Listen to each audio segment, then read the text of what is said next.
আমরা মেয়েরা এমনিতেই তো কেনাকাটা করতে পছন্দ করি। তার উপর যদি কোনো অনুষ্ঠান বা কোনো ধরনের বিয়ে-শাদী থাকে, কেনাকাটার যেন ধুম পড়ে যায়। যেহেতু ইভেন্ট ছিল, তাই বোনকে নিয়ে চলে গিয়েছিলাম বগুড়ার সবচেয়ে বড় শপিং মলে, যেখানে সেলিব্রিটি সহ বড়লোকরাই বেশিরভাগ ক্ষেত্রে কেনাকাটা করে থাকে। আসসালামু আলাইকুম, কেমন আছেন সবাই? ইভেন্টের অনেক আগের কেনাকাটার একটা ভিডিও, আর আজকে আপনাদেরকে নিয়ে যাব বগুড়ার সবচেয়ে বড় শপিং মলে, যেটা কিনা পুলিশ প্লাজাতে। এখানে কিন্তু সানবিজ বাই তনিরও শপিং মল ছিল। যেহেতু ইভেন্ট ছিল, মিতুরও কেনাকাটা ছিল, তাই সে আমাকে ফোন দিয়েছিল দুইজন মিলে শপিং করতে। দেখতে ভালোই লাগবে, একা একা কিন্তু আসলে শপিং আর কেনাকাটা করতে ভালো লাগে না। আর হুর তো তার মিটু আন্টির জন্য এক কথায় পাগল, যার কারণে যখনই সে তার আন্টিকে দেখে এভাবে টুপ করে কোলে উঠে যায়। আর মিতু তাকে অনেক বেশি ভালোবাসে, আদর করে। বাচ্চারা কিন্তু সাধারণত সেখানেই বেশি থাকতে পছন্দ করে, যেখানে তারা আদর ভালোবাসা পায়। আমরা চলে আসলাম পুলিশ প্লাজার ৩য় তলায়। বিভিন্ন ধরনের শোরুম আছে, আর এইগুলো শোরুমে কিন্তু যে ধরনের ড্রেস বা পোশাক থাকে সেগুলো যেমন কোয়ালিটি ফুল, এগুলোর প্রাইসই কিন্তু হাই লেভেলের। যেহেতু পুলিশ প্লাজার পুরাটা শোরুমই শীততাপ নিয়ন্ত্রিত,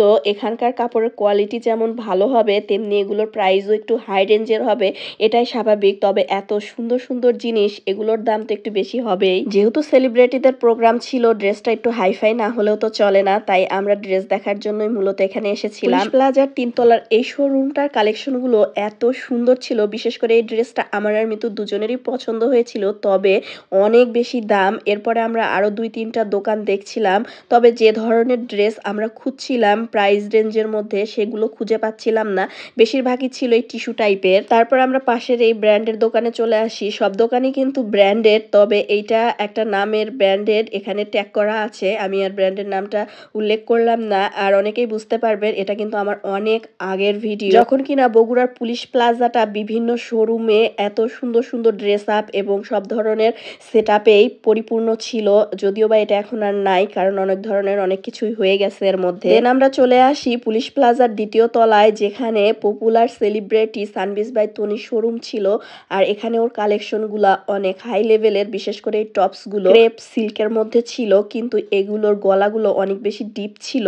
কাপড়ের ফেব্রিকটা অনেক হাই কোয়ালিটির, সাথে এই ইন্ডিয়ান কালেকশনগুলোও ছিল, তবে এগুলো এত বেশি লং ছিল আমি তো পুরা ঢেকেই যাচ্ছিলাম। আর এগুলো কিন্তু সেই হাই লেভেলের সেলিব্রিটি বা বড়লোকস যারা, তারাই কিন্তু এই শোরুমগুলোতে আসে, ভিজিট করে এবং কেনাকাটা করে। এই টপসগুলোর উপর কিন্তু অনেকটা ছাড় ছিল, 50% ছাড় ছিল আমরা যখন গিয়েছিলাম। এছাড়াও শাড়ি থেকে শুরু করে ব্যাগ, শুজ, অনেক ধরনের অনেক কালেকশন ছিল সানবিজ বাই তনিতে।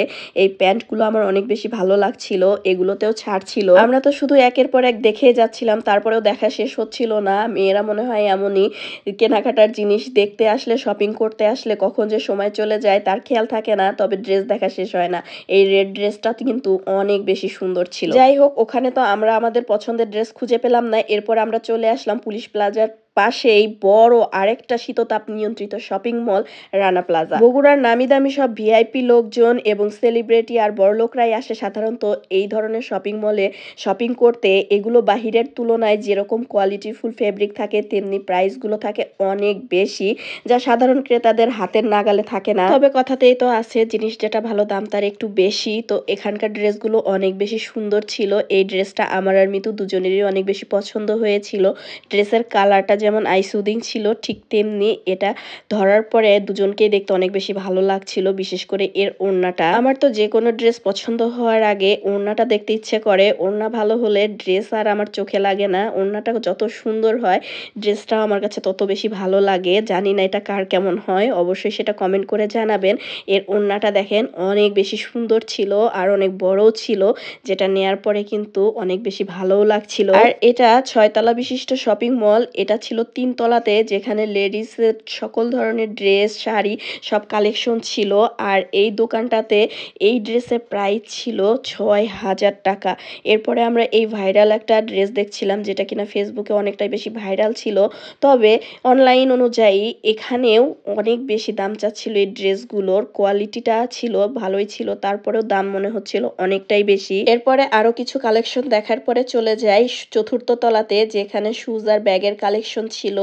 এইখানে অনেক বেশি কালেকশন শুজের এবং অনেক সুন্দর সুন্দর এবং দামটাও অনেক বেশি হাই। সাথে পার্টিতে যাওয়ার জন্য বা ইভেন্টে যাওয়ার জন্য কিছু ব্যাগ কালেকশন ছিল, তবে এই ব্যাগটার দামই ছিল 3200 কি 3800, তবে কোয়ালিটিটা সেই লেভেলেরই ছিল যেমন তার দাম। আর জুতাগুলার কালেকশনও যেমন ভালো, ঠিক তেমনি এগুলোর মানে কোয়ালিটি অনেক বেশি হাই, সাথে বেবি কালেকশনও ছিল। যেহেতু পুরো শোরুমটাই শুজের ছিল, জেন্টস এবং লেডিস এবং বেবি সবার শু কালেকশনগুলোই ছিল সব শোরুমগুলোতে, এবং সবগুলোই ছিল অনেক সুন্দর সুন্দর। আর রানা প্লাজার ৫ম তলাতে আছে রেস্টুরেন্ট। কেনাকাটা করার পর হাঁপিয়ে গেলে আপনারা কিন্তু খাওয়া দাওয়া করে নিতে পারবেন। দোতলায় আছে বেবিস কালেকশন, বেবিদের সকল ধরনের ড্রেস এখানে পাওয়া যায় এবং সেই হাই লেভেলে। আর আমাদের কেনাকাটা দেখতে দেখতে এই দুইজন তো প্রায় সিঁড়িতেই বসে পড়েছে। আজকের ভিডিওটা এই পর্যন্তই। ভালো লাগলে কিন্তু অবশ্যই একটা লাইক কমেন্ট শেয়ার করে দিবেন। সবাই ভালো থাকবেন, সুস্থ থাকবেন। আল্লাহ হাফেজ, টাটা।